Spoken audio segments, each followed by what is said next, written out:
Yakoromogi tarik en adek dwe en mar aboro higa mar 2026 wuok tich mokwongo e dwe mar aboro intiere kama kare mondo mi oyud weche manyien. Chenro en mar migago mag weche ma omepek. Jatend piny Kenya William Ruto oromo kod jotelo mawuok e Imbo mar Kenya e kar jot mare Nairobi. The constitutional way of arresting in Kenya is by being someone and being arrested by uniformed policemen. I mean, an arrest which is done by hooded, masked, armed men. I mean, more than 40 of them. Ila mago kwach kich omako jod bura ma Mkuruwe ni John Kagusha kaitude kod wacho weche ma buogo oganda. Ng'anyo mar jochiw thieth medo rocho thieth kama kuom joma manyo thieth koni gologi kapok gichango maber mondo gichiw thuolo ne jotuo mamoko.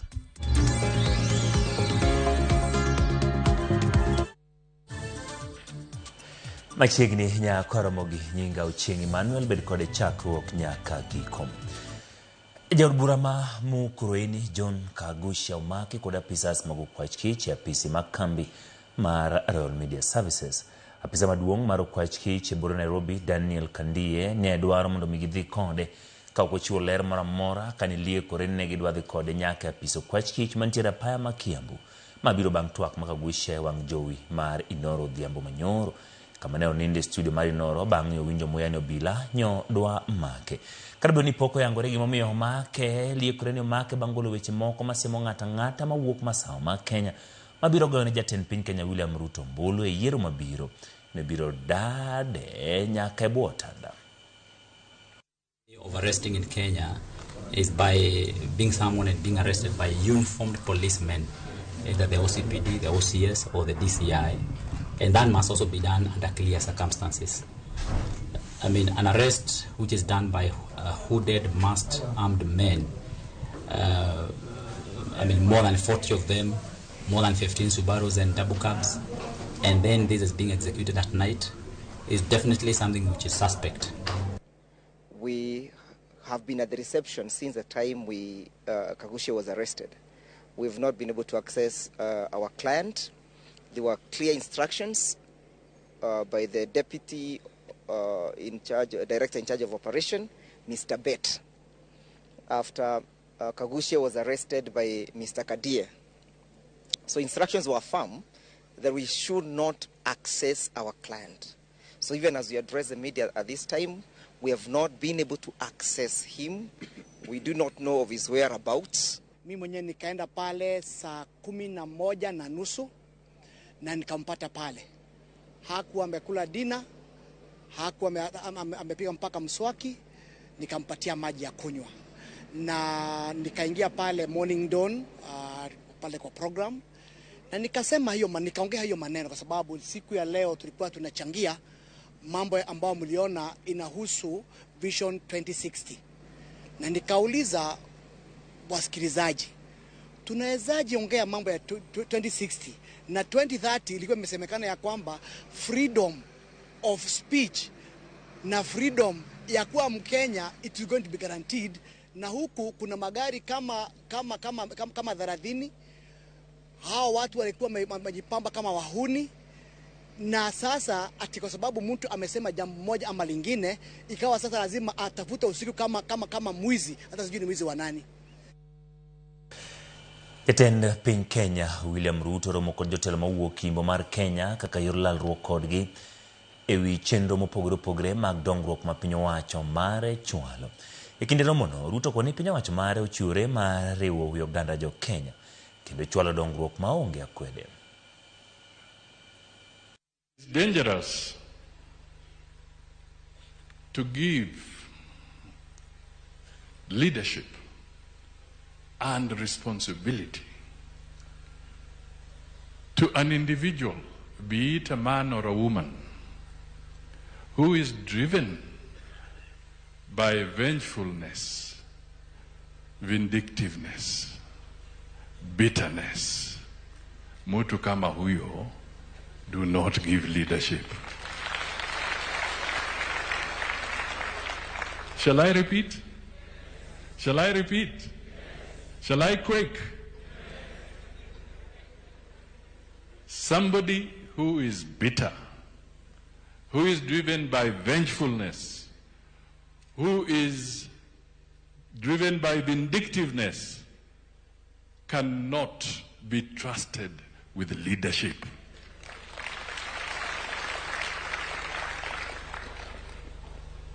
We must stand firm as a nation and know that leading a nation is bigger and more complex. It requires patience, humility, as you have said in the many speakers that have come here in the sermons.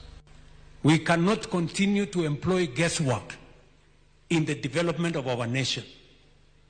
Lazima tuketi chini, tukubaliane vile tutajenga barabara, vile tutaunganisha stima, vile tutapanga ajira ya watoto wetu, tuwe na mpango ya miaka 20-25, tukubaliane ya kwamba hii ndio hatua tutafuatilia.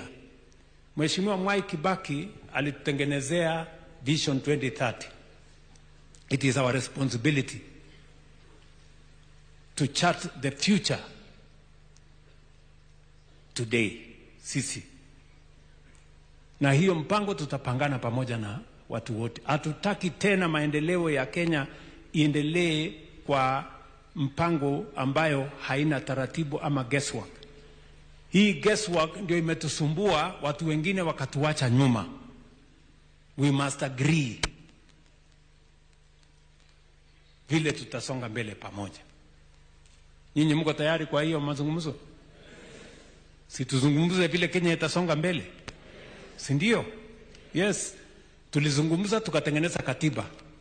Sasa imefika wakati tuzungumze, tupange maendeleo ya Kenya. Kenya haiwezi kuendelea na hii guesswork, maendeleo start, stop, left, right, east, west, hapana. Tuwe na mpango na tuweke kwa sheria vile maendeleo itaendelea mbele. Podwa ntire weche mag siasa, jotend siasa alwora ma Nam Chumbi masiro broad-based oyango ni gigeto chako twak kod jatend piny Kenya William Ruto kochakore dwe mar 10 kod 2 higani gi dwaro mar mondo migilemo ma jalup jatend piny kaponi gindiko joluto ombulu maromo milion 4. Kotene kod speaker mar od bura mar Senate Amason Kingi, jatend migawo matuke Salim Vuria kod gavana ma Kwale Fatuma Shani telego kwa Uganda mondo wuogoko kendo ndikira ka joluto ombulu kar rombgi kaka yor miyo gweng'no duol e siasa mapacho ka. Kanyono josiasa gogo debe ne jatend piny Kenya William Ruto kuom wach mar ni osenyiso tich makare thuolo ma osebedo e telo kendo kelo dongruok ne jopiny. Sana 500 Madrasa tu salamu. Asante sana. Nami naitwa Mohamed Rashid. Na uzito kule si kilo ya mwili. Uzito ni kilo ya kura unapeleka ngapi kule Nairobi. Kwa hivyo sisi wa Pwani tujiulize. Tarehe 10 mwezi wa 8 mwaka ujao tukipiga kura, uzito aina gani tutapeleka kule Nairobi ili tukisimama kule Nairobi na sisi tuhesabiwe.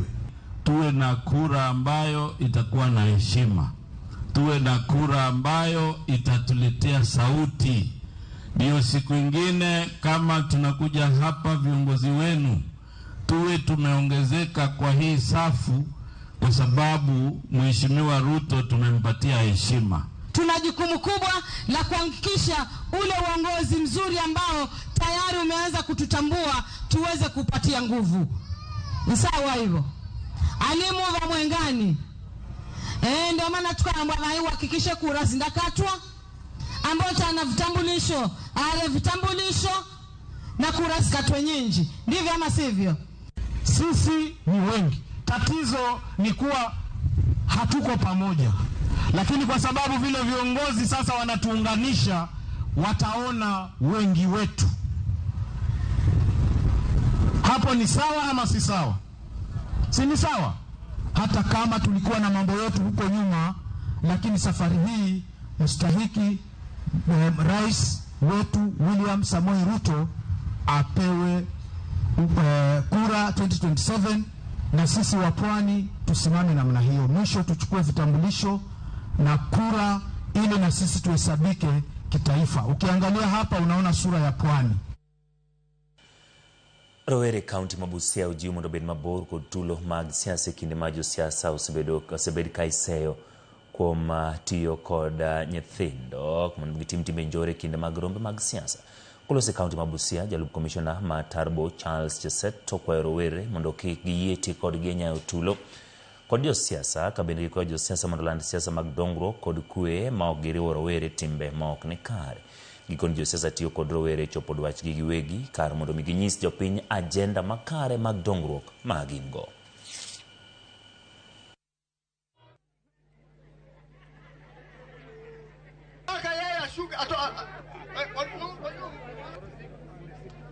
Nafikiria agenda kisili na yongi takisili. Wacha tuketi pamoja, wacha tuweze kusemezana, tukue na sasa agenda. Jamani, watu wangu wa Teso North, hii maneno ya vijana kwanza kupigana ile bila formula. Unakuta viongozi wa Cheseto wanataka kupiga viongozi wa Ipara, unakata viongozi wa Ipara wanataka kupiga watu ya Eseme. Na nyinyi hamjui, mimi ikifika jioni, mimi mheshimiwa Eseme atanipigia simu aniambia, Cheseto, watu yangu si leo wamelima wewe. Mimi naambia lakini kesho pia watafanya nini? Watakulima. So mimi nataka niombe wakaaji wa hapa, ile mrengo wewe unaunga, nyamazia, iwe ni siri yako. Hapana leta vita. Kwa ajili ukipigwa, mimi Eseme nalala kwangu, wewe ndio unapigwa tu bure. Hatutaki kuchochea. Tuheshimu kila mmoja, wacha mtu auze sera zake.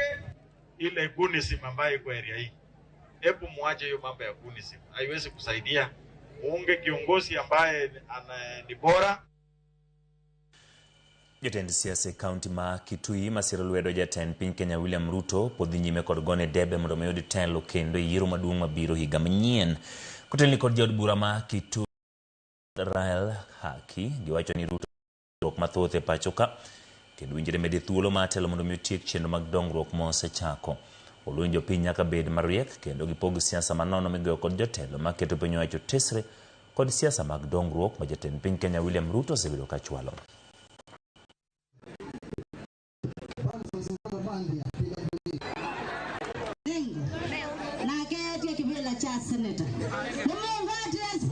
Rais wetu saa hii anasema anataka kupanga nchi ambayo inaitwa kwa mpango ambao unaitwa Vision 2060.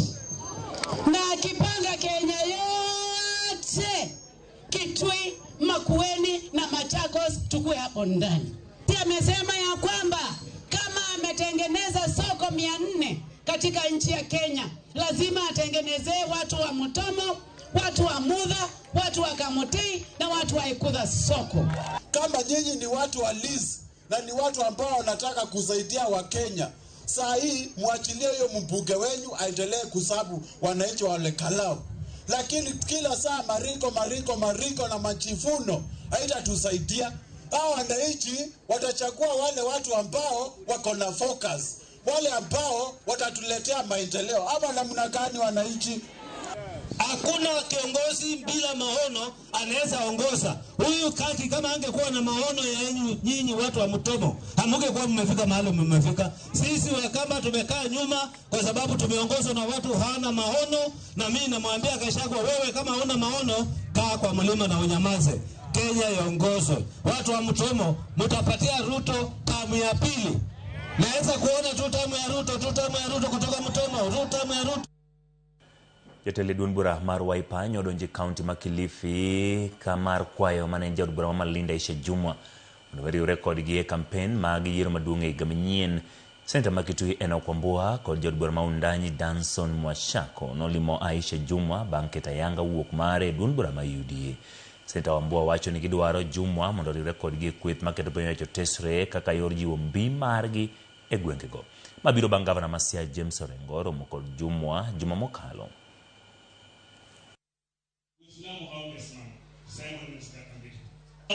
Anateteleka kidogo, lakini kwa sababu maumivu yako itafika Jambo la pili, niko na bahati kuongea mbele ya governors wa Mheshimiwa Aisha, wewe uamuzi uliochukua ni wa muhimu sana. Manake watu wetu wa Pwani walikuwa wanangoja kinara kama wewe afanye uamuzi uliofanya wa kutoka ile chama ulichokuwa na ukakuja wasema kwamba sasa unakuja kuconsult wananchi wa hapa Kilifi na ndugu zako kina sisi. In the next 2 weeks, our party leader, His Excellency Dr. Stephen Kalonzo Musyoka, ambaye tulikuwa na matumaini makubwa sana, ndiye atapewa bendera ya the United Alternative Government to face Ruto on the ballot. We've had a fruitful discussion. Now, I'm so hopeful that going forward, mimi nitakuja kusimama niwaambie watu wa Kilifi, kwa sababu hivi sasa siwezi kuwa na jibu mwafaka. Tumekaa na vyama, lakini from tomorrow nitakuwa sasa na jamii ya watu wa Kilifi. Kodhi weche mang'anyo mokum jotuo mamanyo thieth kunde thieth mok mag piny owacho kinde gi mang'anyo manasis dhi nyime pacho ka ywak ni mokum kunde thieth golo jotuo kapok ochango maber mondo mi ochiw thuolo ne jotuo mamoko mondo mi omany thieth. George Juma Nigiler. Kinde maromo ndalo abich osekalo ka ng'anyo mar NASES e Kenya mangima dhi nyime ka gidwaro mondo koro piny owacho ochop dwarogi moting'o kete tim winjruok mane obedo e kind NASES kaachiel kod piny owacho higa 2017. E seche ma NASES ka okalo kuom tenruok margi oramo ni ok gidogi e tich nyaka dwaro margi koro chopie kod piny owacho, jotuo mathoth ywak ni gido pek e yudo thieth e kaunti ma Migori. Goyo mos ne jopiny ni ok en dwach nas mondo wedhie tich, to dwa gombo mondo wambe wabedi nikech magi gin joge ma wedewa, magi joge ma jonyuolwa, magi joge ma nyithindwa, ok dwa her ka gihinyore. To gimoro kineno katimore kama to nyiso ni nitiere jatij sirikal moro manindo e tich. E kinde nonro marwa ne wayango ni moko kuom jotuo dhi manyo thieth e osiptendego mago mag piny owacho, ka moko kuom osiptendegi be nyaka sani koro jopiny ywak nok chiw thieth ne gin e yono makare. Moko kuom osiptendegi moko mago mag piny koro oketie nyong'ong' kod jotuo ni koro igolo moko kuom jotuo ka koro pok ochango malong'o mondo chiw thuolo ne jotuo mamoko ma bende koro manyo thieth. Apparent, I was feeling that the days he has taken was not enough for a patient to be discharged. But they insisted that the hospital is full. Said that if you are now refusing, we'll take you to the store. That is what I also saw with my eyes, that they wanted even to take people to the store because if they could not go home. Samuel Odhiambo Migore, menechiel kuom jodak e kaunti ma Migori wacho ni wuode ne ogol mondo koro dhi dala ka wuok e achiel kuom osiptendego moko mago mag piny owacho e kaunti ma Migori, ka en owuon to ne oneno ni wuode ne pok ochango malong'o kendo onego dhi nyime kod yudo thieth. An koro kagole tagole ni mondo adhi ane ka nitiere lokruok matin, but kotama to have to look mondo achak adhi mondo adhi acham katero hospital machielo mondo thiedhe kama nyalo yude better treatment moloyo kaka koro asebedo kaneno ka ok awinj maber kaka janyuol. Moko kuom jotuo bende ywak ni nengo thieth ni malo e moko kuom osiptendego moko mago mag piny owacho, ka bende okumbe mag thieth be moko kuom osiptendegi koro kaw. Gitemo mondo gidhi e osiptende ma koro nyalo bet ni ginyalo tiyo gi SHA. Tiyudo ka koro private bende pesa gi koro ni malo kabisa. Jagoro mar ruok mar NASES e kaunti ma Migori Ezekiel Mbira wani ne diere ni jotuo yudo pek e yudo thieth nyaka ne NASES koro chak ng'anyo e piny Kenya mangima ka deber ka piny owacho koro winjo dwaro mar NASES. Kasto wan gi winjruok moro manwa bede higa 2017 mwadendo gi dho ngere ni return to work formula. Gini en gima noting'o medruok mar osara e slip mar nas, to medruok mar osara ni nyaka kawuono en gimoting'o mwadendo ni nursing service allowance, kasto moro mwadendo ni uniform allowance. Kwa ng'iyo uchumi kako osebedo nyaka kinde masani en ni uchumi osemedore, ngima osebedo matek, jatich winjo matek, nas winjo matek kamoro amora motiye. Mbira wane ywak mag NASES ok en gima wendo ne piny owacho, kowacho ni gin ywak manochakore higa 2017. Pok obedo gi winjruok makare kaluwore ni Council of Governors osebedo ka keto hinga gi duol mamedo ji osara miluongo ni SRC, Salary Remuneration Commission, osebedo ka keto ohinga e wach mar wechegi mondo timre nade, mondo bi makare ne NSSF. Omiyo wabodhi gi ng'anyo ni kod timre nade ka winjruok pod ok obedo to NSSF ok bi donjo tich, Migori County NSSF bo bedo outside their workstations. NSSF ok oseng'i kod wang' maber kod piny owacho, kendo sa ochopo mokoro nyaka koro piny owacho winj ywak margi eka gidoge tich. Higa mosebedo malachno pok NSSF osain gima luongo ni collective bargaining agreement. Ma en wach mosebedo kwadayo kuom sirikal kuom higa mosekalo chiko nyaka sani. George Juma, Ramogi TV, Migori. Yakoromo gitokero report mabendo kelno kanyo kod George Juma weche motenore kod ng'anyo madhi nyime kama moko kuom kuonde thieth ma ok mag piny owacho ni kinde man ng'anyo dhi nyime chunogi mondo migior jotuo mapok chango dala mondo migichiw thuolo ne jotuo mamoko mabende manyo thieth. Wach motenore kod ng'anyo madhi nyime ang'eni obiro bedo kod report mathoth motenore kod mano bende timbe odiochieng' kawuono. Kik idhi mabor, pod wantiere kod mathoth moikoni chenro mar migago.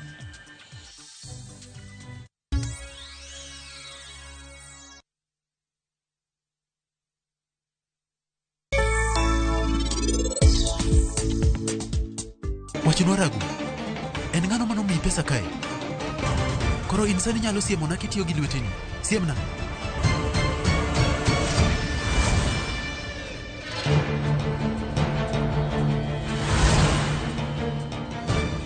Pariero winjane. Anakwai ni ng'wonna. Iro no anonge gimoro amora mana ng'eyo. Ok ang'eyo gima natimo. Akwai ni ng'wonna. Negi konyre.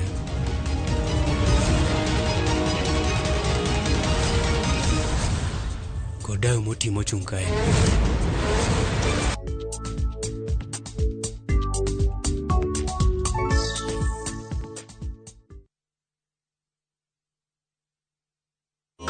Chonga gelo, emo mi achalo kama.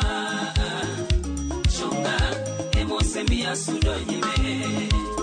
Chonga gelo, emo mi achalo kama. Chonga, emo se mi asudo nyime. Mondo yudwe ni kaka skiza tune mari D*860* 418#. Ramogi TV en od jower duto.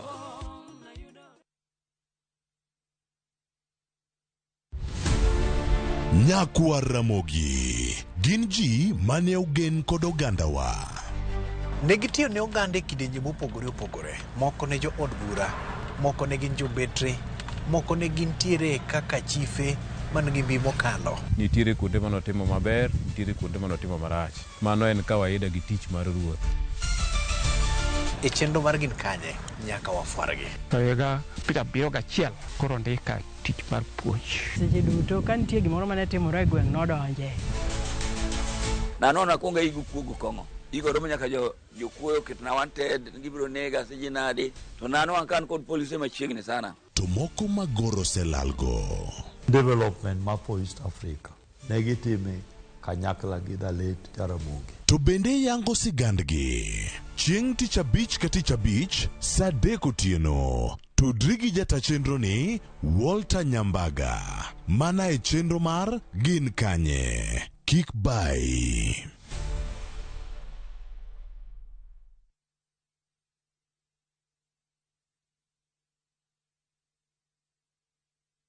Many people worry about seeking healthcare abroad. Is it safe? Is it legitimate? Will someone truly be there for them? You don't have to worry anymore. View Travel has partnered with HBG Medical Assistance, connecting you to a network of leading accredited hospitals in India. Max Healthcare, BLK Max, and Artemis, with every step guided by a dedicated care manager from the moment you inquire through your journey to India to when you're home. Our packages include over 30 core medical screenings covering your heart, metabolism, and vital organs, plus dedicated screening for men and women, including prostate and breast cancer screening, delivered by experienced specialists, with packages personalized to your individual needs, starting from just $1,300. Every detail is handled for you: flights, accommodation, your full screening itinerary. So the only thing you need to focus on is your health. Call or WhatsApp 073-254-254 to talk to View Travel and HBG Medical Assistance today.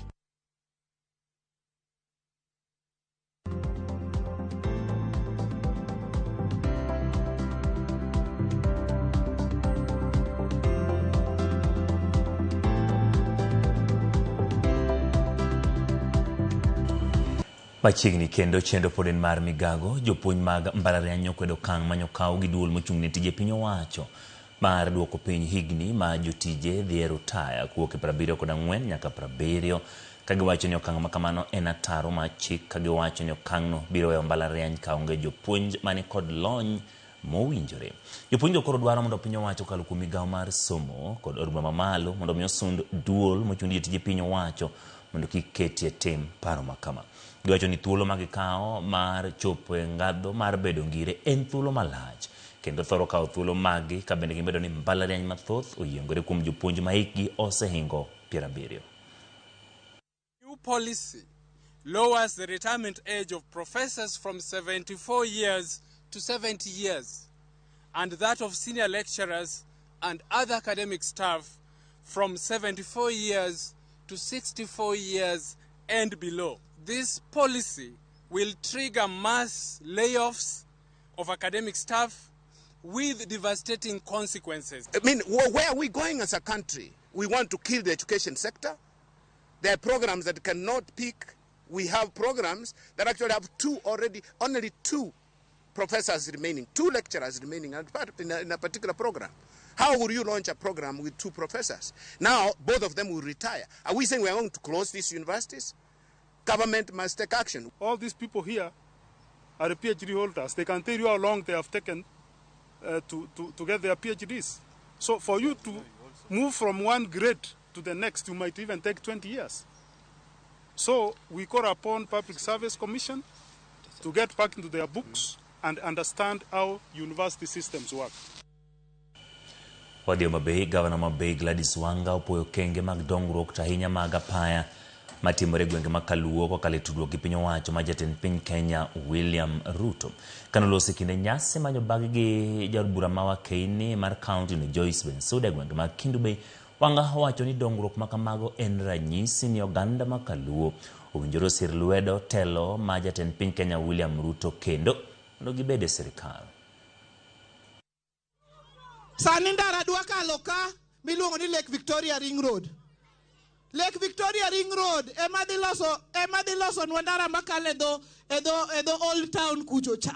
To luo ka modi kodhi mowuogi, modi owuog edo nam modi nyaka Muru Bay. Jothurwa sembi pimo gi nyamin. Ouru wa support ka igni 5 wae gi lwetwa. Ruto wa support ka koro igni 2 to waneno dongruok machalo kama. Mane momiyo wang'ado bura ni wabede broad based ang'owa government. Jothurwa an gima dwa penjo uni nikech aseng'iso uni od ng'ato michieme onge. Kuom kinde malach oganda ma wuok e alwora ma Nam Lolwe osebedo ka ywago dongruok mag apaya kaka yor chiero chumi mag alworano. Geno mar oganda diponi koro nyalo biro nyuolo lemo kaluwore gi chenro mag piny owacho nigo mar gedo mag apeyni maduogo gwenge makaluo kod gwenge ma Libamba. Apeyni ma otisi gi nying mar Lake Victoria Ring Road. Chenro go ma piny owacho koro medo chwalo igeno ni dhi jiwo sectors mag pur, lupo, ohala kod limbe. Ne jodak e gwenge mantie e alwora mar Nam Lolwe, rach mar apeyni osebedo ka kelo ng'ikruok ne dongruok ka kuom higni mathoth. Gedo mag apeynigo osebedo mana singo ma ok chop kare. E chenro matinende manoyangi gi piny owacho, kiponi nyalo kelo fuong'ruok ne jopiny. Chenrono mar gedo mar apeynigo ma otisi ni Lake Victoria Ring Road. E chenro motelo, Lake Victoria Ring Road ne geto gedo mar apeyni maborgi koriw duto to romo kilomita 500 kata kamano oyawe kendo moriwo kilomita mamoko 112 madhi tudo Kisumu kod Busia. Counties maromo 8 dhi yudo apeyni e bwo Lake Victoria Ring Road magen Busia, Siaya, Kisumu, Homabay, Migori, Vihiga, Nandi kod Uasin Gishu. Gedo mar Lake Victoria Ring Road bende en chenro mageto tudruok gi apeyni madhi nyaka dho wath Mombasa kendo matudo Uganda, Rwanda, South Sudan kod the Democratic Republic of the Congo. Jatend migawo mar omenda John Mbadi yande olero kang' mar yaro chenrono dhi kelo tudruok malach e kind gwenge ma olworo Nam Lolwe nyaka oko. Duol mar Ken House bedo kata chenro mag ikruok ne gedo makamago koreo koda kakao pat jopiny rango chal mar aluora e kin mamoko. E kaunti ma Homa Bay, bor mar apaya mawuok Nyagwethe kalo Sori kadhi nyaka Muhuru Bay owinjore obed kilomita 176 kama chielo maringo kowuok Homa Bay Mbita Nyagwethe dhi bedo mar kilomita 174 ma igeno ni dhi bero chenro mag ohala ne jolupo ya thuolo mag chope chirni jiwo limbe e kind yore moko mag uchumi. E kaunti ma Siaya kod Kisumu nitie gedo ma kilomita 188 mawuok Asembo Bay luwo Otonglo Awasi nyaka Katito. Bende nitie mano mawuok Port Victoria luwo Nyamonye nyaka Asembo Bay ma en kilomita 177. Apeinigo ineno kaka mago madhi yawo tudruok ne johala kendo jiwo chenro mag pur. Bende tudruok gi kaunti ma Busia ineno kaka mano madhi keto wuoth bedo mayot e kind gwenge makaluo gi piny libamba ma Uganda. Sirikal bende chano yaro tudruok mar apeni e kind counties makaluo gi counties mamoko e hoho Marokak. E tudruok mar Lake Victoria Ring Road, sirikal gedo mar apaya mar kilomita 100 mawuok Shavakali luwo Kapsabet nyaka Eldoret kendo dhi kelo tudruok e kind counties manandi nyaka Uasin Gishu. Ka opogore gi gedo mar apenigo, piny owacho geto neno ni tudruok mar lony manyasani mag mbui ojiwe alorano. Mano igeno tim kokale tudo weini mag mbui ma otese ni fiber optic cables. Tudruok mar teko mbui en mar jiwo chumi kokale tije mag mbui, tego sectors kaka mago mag somo, thieth kod moko kokalo e teko mar mbui e alwora mar Nam Lolwe. Lek ma jokanyo kod jopiny osebedo godo e gedo mar apenigo gin mag neno ni dongruok obedo mar wuoth, dongruok mar uchumi, tegno mar chirni, dongruok mar sekta mar limbe, tudruok mar mbui e kin mamoko. Kawer gi mago jonyuol kod jopuonje kaunti ma Bay onyisi mondo mi okony jopuonjre mag jograde 9 e yiero kit somo kaluwore gi dwaro mar jopuonjre thuolo mag ibiro chako yiero skunde mag senior secondary. Migawo mar somo ne osenano ni jopuonjre mag grade 9 biro yiero skunde senior secondary kod kit somo ma gidwaro chakre tarik 24 dweni. Jalony sectors mopogore opogore kaunti ma Homa Bay mane oloso gi jopuonjre skund primary ma Kuoyo Kochia e kar chung'o bura marangwe okoni japuonjre nyaka mi mana thuolo mar yiero kit somo modwaro mondo dhi osome grade mar 10. Gikoni lai mar somo mar CB chiwo thuolo ne jopuonjre mondo med gi teko matimo gimodwaro e kit ngimane kendo mano nyalo mana chopo kare ka giyudo sir kod puonj mowinjore kinde mag gidhi yiero skunde mag senior secondary mag gidhiye kod kit somo ma onego gidhi gitime skunde mag senior secondary. Gima ber na community ne especially the kind of system CBC mabiro, for it is very good na nyithindo maka mondo nge ni industry korka tich professions en ga kama to kama kaka jitimore koro ging'eyo koro ka gini nie chunygi to gibro able to follow their dreams as they pursue their academics. Gima duong' ka ne wagombo ni kana somo kanya paro ninyiso ni I want to be a pilot, I want to be a lawyer, I want to be, many professions we see them, to be a journalist, kaka ging'eny go. Kuno chini hawa, can we try mondo nyithindo ne gino bed practical mondo wakele gi ka. Koro we say ni gimoro watimo, wada make sure every profession is represented so that nyithindo can have a practical view of how careers look like.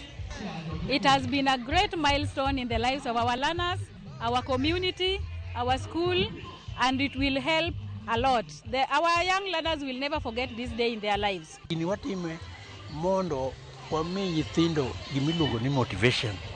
Kakoro asomo sani to ng'eyo path modwa chako. Santie path adek. Koro wadwaro ni mondo wachak gini practically mawache ka wan pachuka. Piny owacho kokadho kuom migawo mar pur e pacho ka ochako chenro mar yawo maromo 15 mosedinore kaka yor medo pi mitiyo godo e tayo chenro mag pur e pacho ka. Kolose kar chung'o bura ma Kipkelion, kaunti ma Kericho, jagoro migawo mar pur Laktar Paul Rono wacho ni piny owacho biro temo mondo kuonde ma oro thoro betie oyud pi moromo mar kuoyo ne gigo magipidho kaka yor medo chiemo. Rono medo ni chenro makama okawo omenda maromo milion 50 kuom sirikal kendo nokang' mokawo mane ni piny Kenya obedo kod chiemo moromo.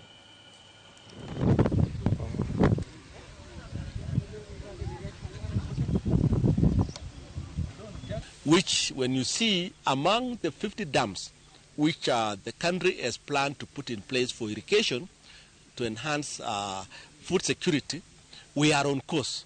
As a Ministry of Agriculture, we have done close to 15 dams. We have done dams in Garissa, dams in the area of Wachia, dams in the area of Turkana.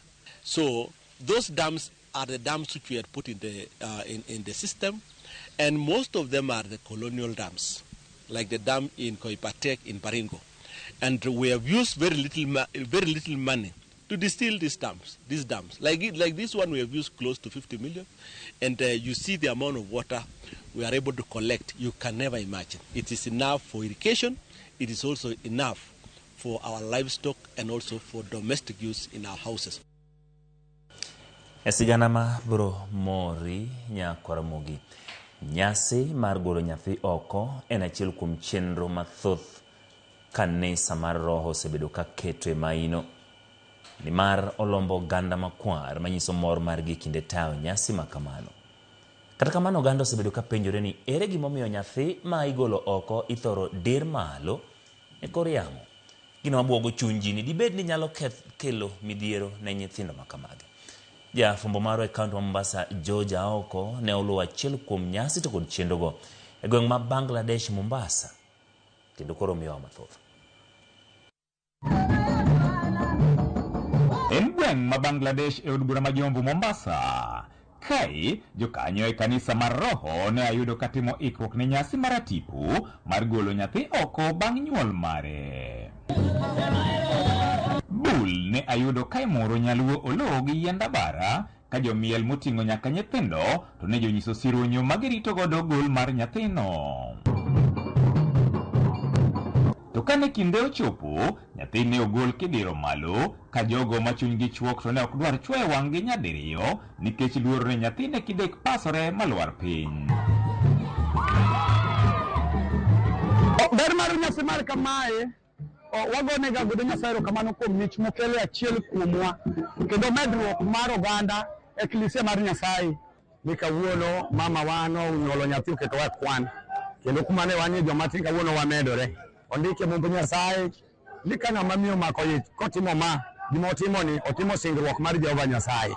Waluongo ni itwe yot kanyo kuom dwe achiel gi wik achiel ka nyathi ma wuoyi ka nyathi ma nyako to ndalo 80. E chikwa wan kaka joro wakano miyo to kowuothi nyathino ok gol oko onge ng'ama ting'e kuom ndalogo te. Joma nokanego kende manyalo mule gi jonyuolne mule nikech oritore kata nyithindo matindo nyalo mule. Gima mako dhok en ni magi duto timore ka nyathi to ling' thi mok ywagi kendo buonja.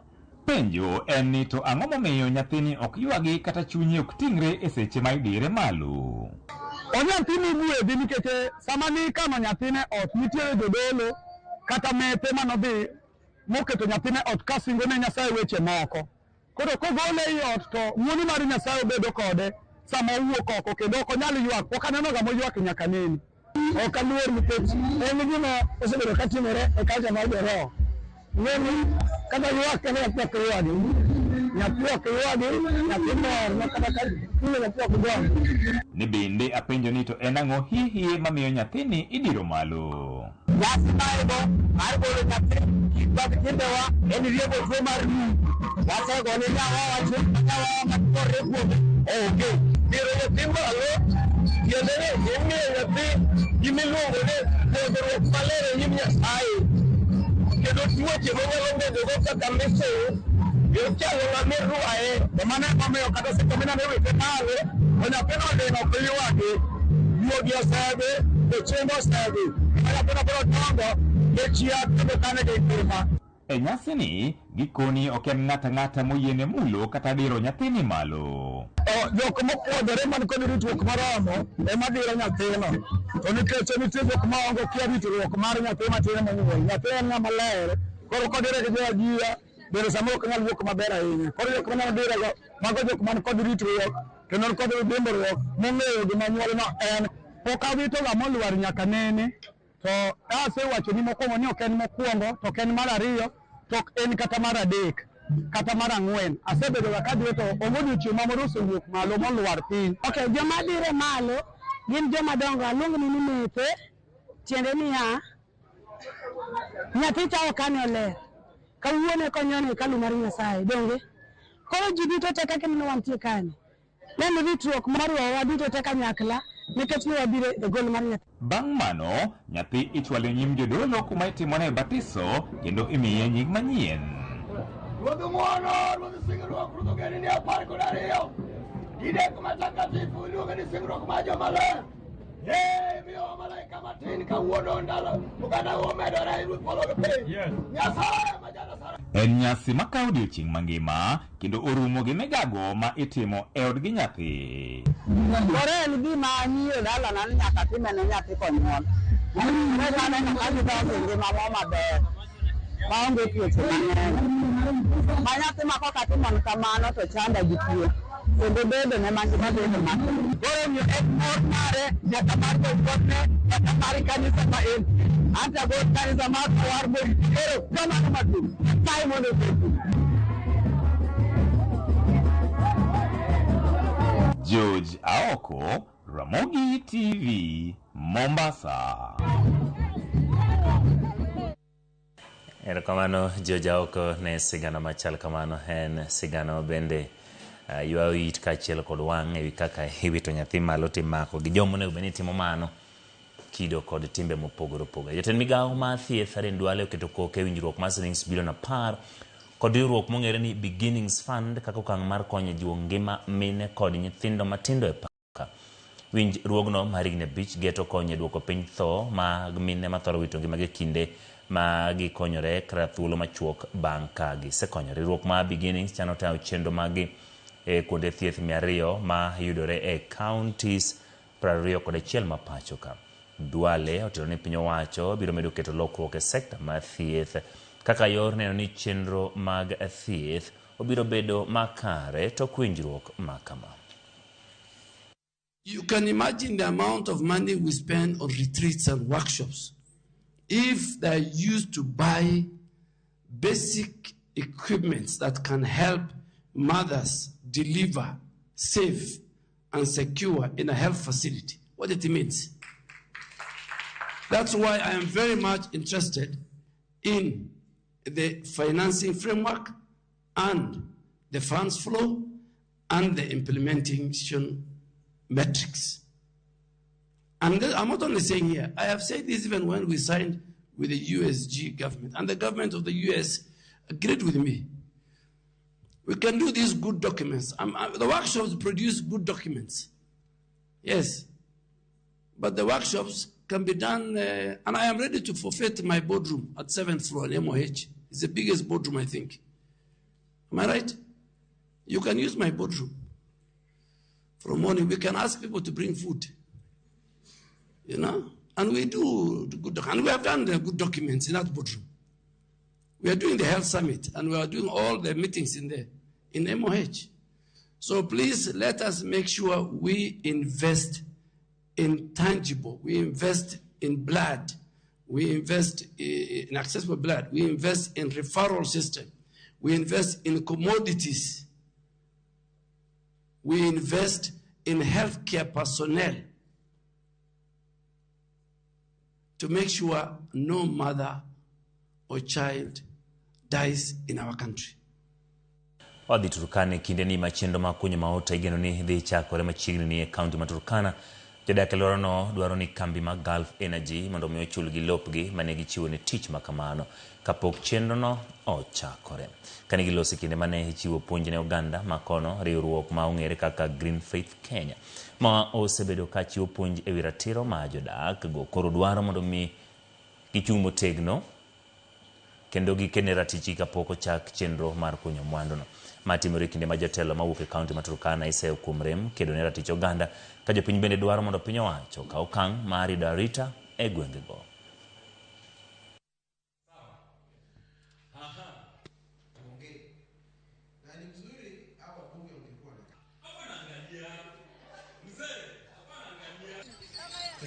Nafasi ya wimbo wa kuingia hakuna, wimbo ni moja.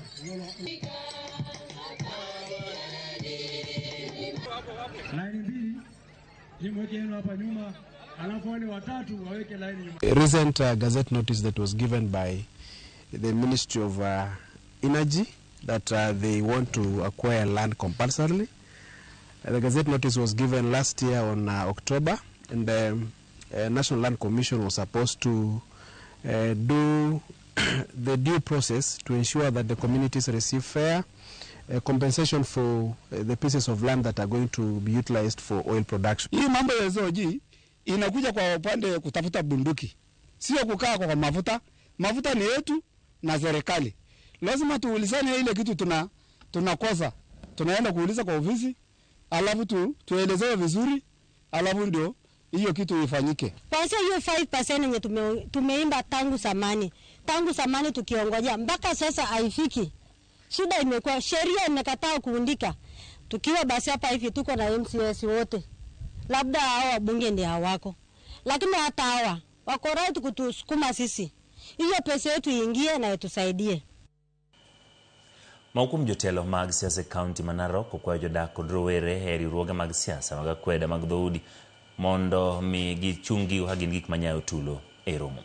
Kotelni gavana Manarok Particle Ntutu e kanisa ma St. Peter's e Narok tulego bende kwa jonyuol mondo chiw puonj makare kendo ketarita makare ne gin e kinde ma skunde olor kaka yor geng'o timbe njore e kindgi.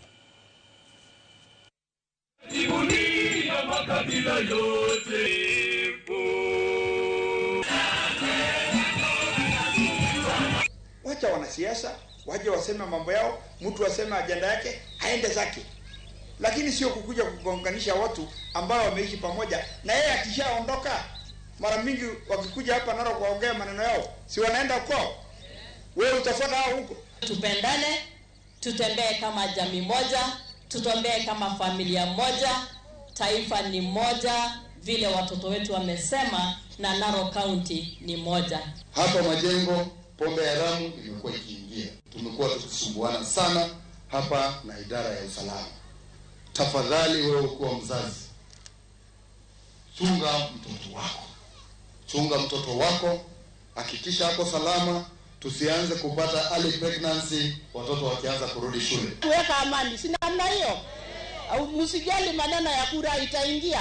Si tulikuwa naye mwaka hiyo ingine. Na si ndio sisi hawa. Hata sasa itakuja tu na tutakuwepo. Si namna hiyo. Let's love each other. Let us compete competitively with love. Lakini kwa wakati sahihi, wale ambayo wako kwa viti, we respect them, we give them chance to do what they are supposed to do. En kinde sako itwa manakaka Jumapili chendo mama sako iti biro ni kendo kawuono Walter Nyambago loso wechego kendo medogi en radhu mondo mi hiyud mile margi wawinjane masako ito. Bas, Jorosungu Machigni. It is Fox now philippificated for a parent to give out monies. Ya we Martin. It is Fox now philippificated for a parent. It is Angoa. It is Fox now philippificated for a parent to give out monies. Sawa, karawawera kodi. Rigiji wachane wachkindikine. Ile watu ya Kidiki wamepiga kelele. Amemuita hapo usiku amepiga picha. Hivyo ndivyo alikuwa ananifanya. Saa ile ananipangia vile nitatolewa. Akisikia yuko kelele ananiita tunapiga picha. Lakini mwenye kupanga ni yeye. Hii unaona yote Kidiki inatukana na watu ya ODM. Yeye ndiye amepanga. Wengine wanasema ati walikasirika na mimi wakati niliongea na kulete wana ODM waje katika serikali. Tukaendelea vizuri mpaka alianza kuongea na watu ya ODM. To korojo ODM otimango. Hata wale wana ODM ni wa Kenya. Ninaona ameanza kuondokea sisi pole. Bomet haendi, anaenda kanisa. Kenicho haendi. Mlima hakuji. Nikiuliza yeye na kuwa mkali. Tukaendelea. Nikashika yeye dada akiwa na mzee. Ndio Waswahili wakasema umoja ni nguvu. Kujitenga na ukabila na chuki na matusi itatufanya wadhaifu. Aya, Governor B, Sani nyithindo inyuolo adi kono. Watoto siku hiyo tukiendelea kulonji watoto 10 wakasaliwa mara moja hapo na pale. Kuna roho ya kusaa hapa ndani yenye sijawahi kuona. Koro joma chuo timano. Sahizi watoto zaidi ya 6,000 wamezaliwa. Na mimi naambia wanaume msipite karibu na Mama Rachel Women Hospital. Kuna drama kubwa inafanyika huko, watu wanatransportiwa kutoka mbinguni chini na hawa mama. Nango. Na mimi naambia wanaume msipite karibu na Mama Rachel Women Hospital. Kuna drama kubwa inafanyika huko, watu wanatransportiwa kutoka mbinguni chini na hawa mama. Hey. Matek. Mine yande ulimo mbadi. Ai mokwongo madho gi sausage mawuoro. Umadha ngo. Ai mokwongo madho gi sausage mawuoro. Iwinjo. Mano jo mbadi ngo pidhowa. Fatu Bensoda. Makane turo fuong.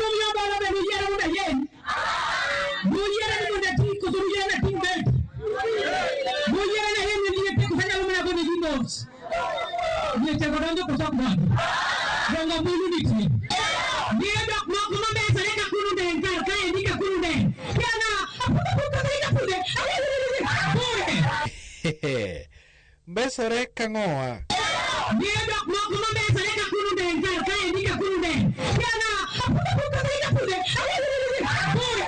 Aya, wachno nyaka teng'ie.